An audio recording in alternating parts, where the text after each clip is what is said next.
ल इभी ड्रम आइसकेको छ है। अब यो तपाईँहरूलाई हामी यो फिट गरेर देखाइदिन्छौँ है। फिट गरेर चट्ट लाएर होइन मिलाएर तपाईँहरूलाई देखाउँछौँ है। ल क्वालिटी चाहिँ यस्तो छ, बब्बाल छ है। ल दामी क्वालिटीमा आयो होइन।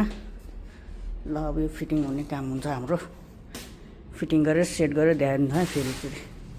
ल सेटअप हुँदैछ होइन। सेटअप हुँदैछ है। यस्तो अहिले हाम्रो ड्रम चाहिँ रेडी भइसक्यो है। दामी छ। हायात भयो, टमटम, बेस ड्रम, पेडल है। ल चाहिन्छ भने चाहिँ मधुपुर म्युजिक स्टोरलाई सम्पर्क गर्नुहोला है। धन्यवाद।